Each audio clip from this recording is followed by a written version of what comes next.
Picture this. The year is 186 BCE. You are a Roman father. Your family is respected, wealthy, connected, secure in its place within the city. You have done everything expected of you. You have arranged an excellent marriage for your daughter. The alliance is favorable, the dowry generous, the future stable.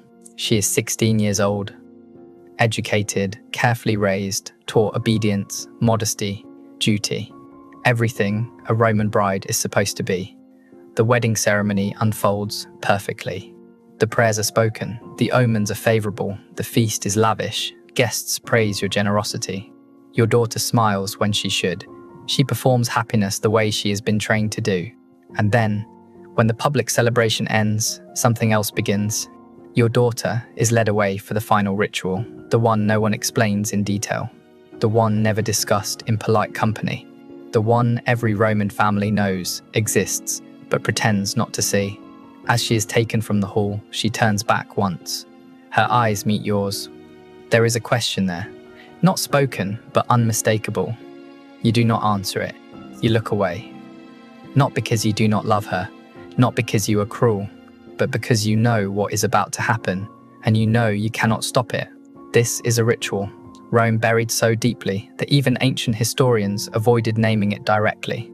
What survives comes in fragments, legal language without explanation, censored plays, sealed chambers beneath temples, names carved into stone without context. What I'm about to tell you is not a myth handed down by later enemies of Rome. It is drawn from surviving legal concepts, archaeological evidence, and ancient writers who hinted at something they could not fully describe. Taken together, it reveals something profoundly unsettling about how religion, law, and marriage intersected in ancient Rome. Here is what scholars can say with confidence. Between roughly 300 BCE and 200 CE, Roman marriage was not simply a private contract between families. It was also a religious transaction. Legal sources make clear that a marriage was not fully valid until certain sacred requirements were met. Requirements overseen not by husbands, but by religious authorities. Later, medieval writers would describe similar concepts using the term ius primi noctis. That phrase does not appear in Roman legal texts, but Roman sources point toward a ritual framed as an offering to the gods, sometimes reconstructed under the name deditio deorum, a symbolic giving over before marriage could be completed. The terminology matters because nothing about this was described as violence. It was described as duty. If you believe that suppressed histories, especially those involving the powerless, deserve to be remembered, consider liking this video and subscribing. Your support helps bring light to practices that were deliberately kept in shadow. Now, let's examine what Roman fathers never explained to their daughters. Act 1. The legal foundation. Under Roman law, marriage transferred a woman from the authority of her father to that of her husband. This transfer was called manus, literally, the hand. A woman passed from one hand to another. But legal and religious sources suggest that this transfer could not occur automatically. Before a woman could fully become a wife, she had to be purified. That word appears again and again, purificatio. Purification was not metaphorical. It was a ritual act, overseen by religious authorities described in legal language as the guardians of divine will. Priests. Among the most prominent were those associated with Bonadea, the good goddess, whose cult focused on fertility, reproduction, and the protection of Roman households. Her rites were secret, restricted, and legally protected from scrutiny. Roman religion operated on exchange. You offered something to the gods, and the gods granted favor in return. Crops, fertility, protection, stability. Marriage was no exception. But here, the offering was not wine or grain or sacrificial animals. It was the bride herself. Imagine what that meant in practice. You are 16, perhaps 17. You have been raised to believe that marriage is your highest duty. You know obedience. You know silence. You know endurance. What you do not know, because no one tells you, is that before you belong to your husband, you must first belong to the gods. And the gods require proof. Act 2. The descent across Rome. Archaeologists have uncovered underground chambers beneath major temples. These spaces are not burial crypts. They are not storage rooms. They share unsettling similarities: stone platforms shaped like beds, channels cut into floors for liquid drainage, heavy doors designed to lock from the outside. In 2003, excavations beneath the temple, long associated with Bona Dea on the Aventine Hill, revealed one such chamber in unusually preserved condition. The most disturbing feature was not the architecture, it was the writing. Carved into the walls were names, hundreds of them, all female, many accompanied by dates. When compared with surviving records, those dates align with known Roman wedding celebrations. British archaeologist Catherine Johns, who spent 3 years documenting the site, concluded cautiously that these inscriptions recorded women who had undergone a ritual connected to marriage eligibility. She noted that the nature of the ritual was not explicitly stated. That phrase appears often in academic writing. It signals restraint, not ignorance. What follows is a reconstruction drawn from literary hints, later commentary, and the physical evidence itself. After the public wedding, the bride was not taken home by her husband. He was excluded. Instead, she was escorted by female attendants, often older women who had undergone the same rite, to the temple. She was led downward, away from light, away from witnesses. Stone steps, cold air, a chamber beneath the city. The sources differ on what happened next. Some suggest one priest. Others imply several. The inconsistency itself is telling. What survives are echoes. The playwright Plautus, writing in the early 2nd century BCE, alluded to such rites in a comedy, later heavily censored. In one surviving fragment, a character remarks, "The gods take their portion before any man." Another asks what the bride receives in return. The answer, purification, if she survives it. That line does not appear in later copies. The philosopher Lucretius, writing in the 1st century BCE, refers to the rites of Bona Dea in language that is unusually direct. His words survive only because a single manuscript escaped medieval erasure. He writes, "They call these rites sacred, but they are terror. What the priest claims to offer the gods, he takes for himself, and the law shelters the theft by naming it divine. Now place yourself back in the position of the father. You know this exists. You know your daughter will undergo it, and you do nothing, because refusing would mean defying religion, defying law, defying tradition." And tradition, in Rome, carried the force of inevitability. The system was designed so that no one could resist without destroying themselves. And that was only the beginning.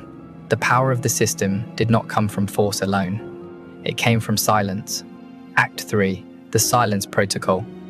What made this practice so difficult to expose, both in antiquity and now, was not a lack of victims. It was the law.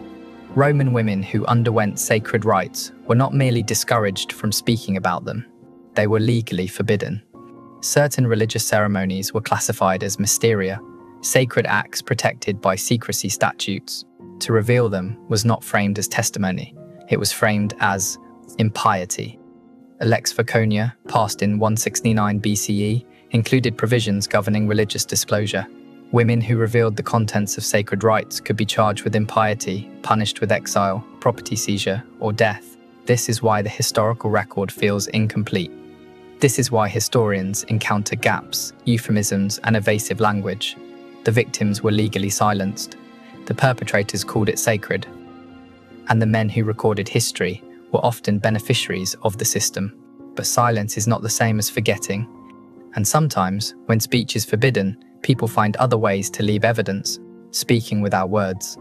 In the 1920s, archaeologists excavating a villa on the outskirts of Pompeii uncovered a sealed chamber.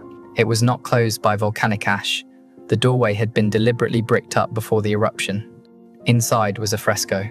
At first glance, it depicted a conventional Roman wedding scene. The bride stood at the center, the groom beside her, guests gathered, all familiar iconography. But in the background, partially obscured, was another scene. A woman being led downward by robed figures, her body angled away from the celebration. Her head turned back, one arm reaching toward a man who was not following. The archaeologist who documented the fresco made a striking observation. The hidden figure's face, barely visible, was painted with greater precision and emotional detail than the bride at the center of the image. Someone wanted that face to be seen. They could not describe the ritual openly. That would have been illegal. But they could paint it. They could hide it, and they could hope someone, someday, would understand. That is not passive acceptance, that is documentation. Act 4, the aftermath. After the ritual concluded, the bride was returned to the wedding celebration. Hours had passed, sometimes an entire day. Roman wedding customs include a detail that puzzled historians for generations. The bride appeared before her husband wearing a veil called the flammium, a thick, brightly coloured cloth. What made this unusual was not the veil itself, but the rule surrounding it. The veil was never removed. Not during the feast, not during the procession, not even during consummation. For centuries, scholars interpreted this as modesty, an expression of Roman virtue and decorum. But a closer look at Roman medical literature suggests another explanation. Feminist historian Amy Richlin, examining ancient gynecological texts, highlighted a passage written by the physician Soranus in the 2nd century CE. In a treatise on women's health, Soranus notes that newly married brides often exhibited signs of recent physical trauma. He advises physicians and husbands alike, the veil serves a double purpose. It preserves modesty, and it prevents the husband from observing signs of the purification rite, which might provoke improper questions. Read that again. The veil did not symbolize virtue, it concealed evidence. The bride could not speak about what had happened. That was illegal. The husband was discouraged from noticing. That was custom, and any distress was explained away as nervousness, fear, or inexperience. The system did not require universal belief. It required compliance, and for generations, it worked. Act 5, the breaking point. In 86 BCE, the system nearly collapsed. That year, a Roman woman named Hispala Phoenicia went before the consul and described abuses within the Bacchanalia, secret religious rites that had been operating across Italy.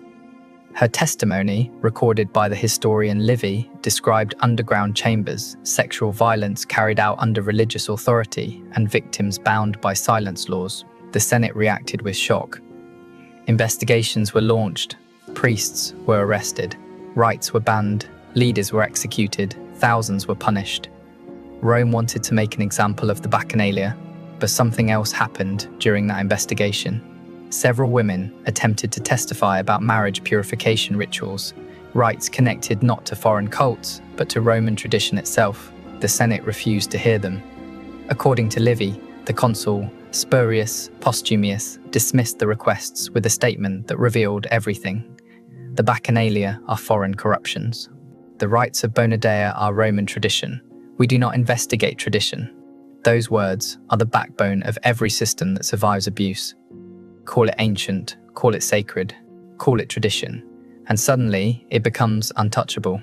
The women who attempted to testify were warned to remain silent or face charges of impiety.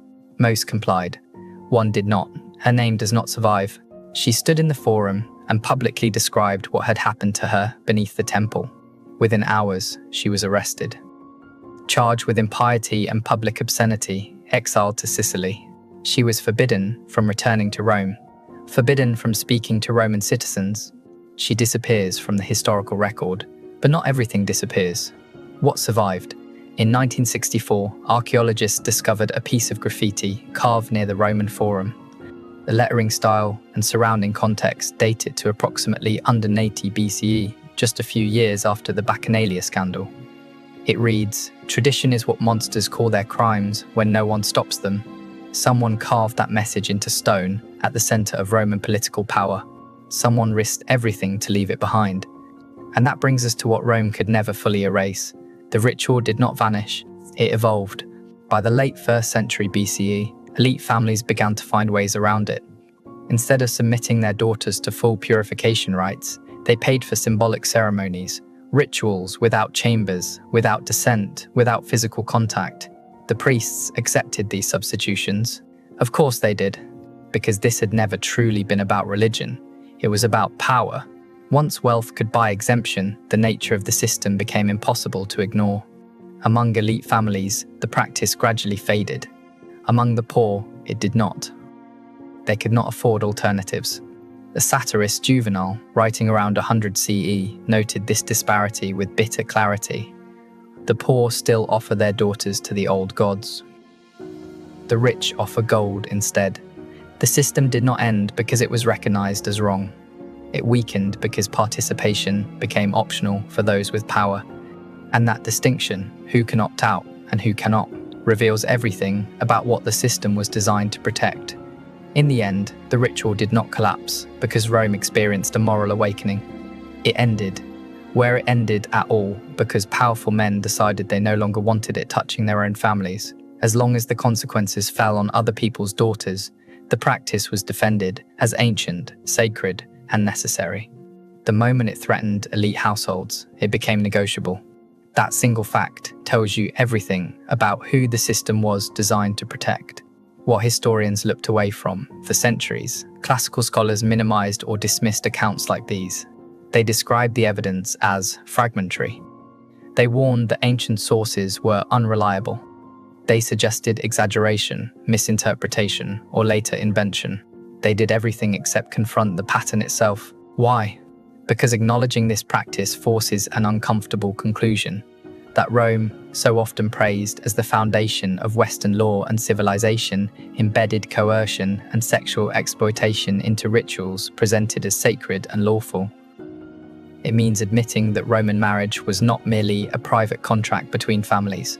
It was a transaction that, in certain contexts, placed women's bodies under religious authority before transferring them to husbands. That realization destabilizes the traditional story of Roman virtue, order, and progress. So scholars hesitated. They focused on what could be safely admired. They emphasized architecture, engineering, jurisprudence, and they avoided asking what those systems cost the people with the least power. But in the last few decades, that avoidance has become harder to maintain. What can no longer be ignored? Archaeology does not argue. Underground chambers exist beneath temples long associated with marriage and fertility rites. Inscriptions exist, names carved by women who left no other testimony. Legal language exists, vague, euphemistic, but persistent. Literary references exist, censored, fragmented, but consistent in tone. Individually, each piece might be dismissed. Together, they form a pattern. In 2018, a research team affiliated with the American Academy in Rome published a comprehensive review of available evidence relating to premarital purification rituals in Roman religious practice. Their conclusion was measured, careful, and difficult to ignore. They wrote that the evidence strongly suggests certain purification rites associated with marriage involve coercive sexual acts carried out under religious authority, reinforced by legal and social structures that prevented resistance or accountability. That is academic language. Translated plainly, this happened. It was not accidental, and the system protected itself. And yet, this is not only a story about abuse. It is also a story about resistance. Quiet, dangerous, and easily erased, but real. There was the woman who stood in the forum and spoke, knowing exactly what would happen to her. She was not saved, but she refused to pretend. There was the artist who painted the hidden fresco in Pompeii, carefully rendering a face meant to be overlooked, trusting that someone in the future might see it. There was the person who carved a sentence into stone near the Roman Forum, naming tradition for what it was. There were families who found ways to avoid the ritual, not because they challenged the system openly, but because they chose their daughter's safety over unquestioned obedience. There were historians and copyists who preserved dangerous fragments, even when the safer option was silence.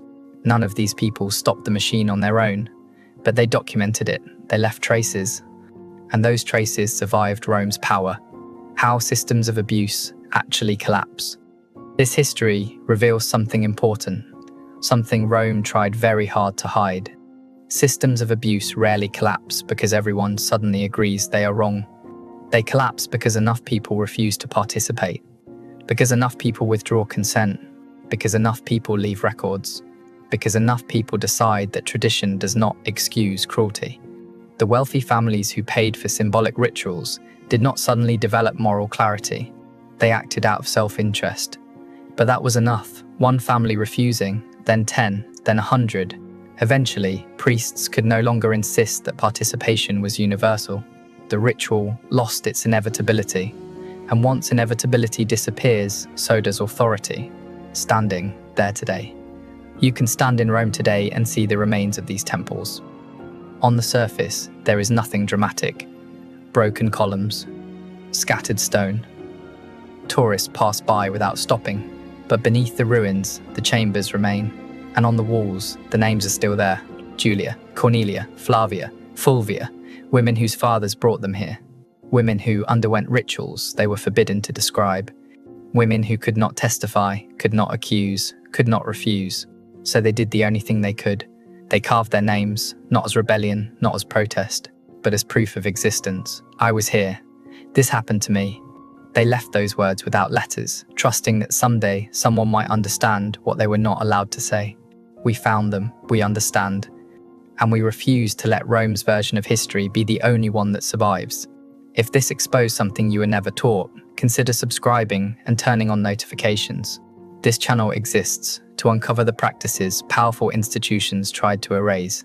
Before you go, ask yourself this: how many other traditions across history functioned the same way? How many customs we call sacred were actually systems of control? How many names are still hidden in sealed rooms, waiting to be noticed? The Roman marriage purification ritual is not unique because it was especially cruel. It is unique because enough evidence survived for us to see it. The machinery behind it, authority disguised as holiness, violence reframed as duty, silence enforced by law, appears again and again across cultures and centuries. The question is not whether it happened elsewhere. The question is whether we are willing to investigate our own traditions with the same honesty. Rome could not answer that question. Can we? The names are still on the walls, waiting not for revenge, but for acknowledgement.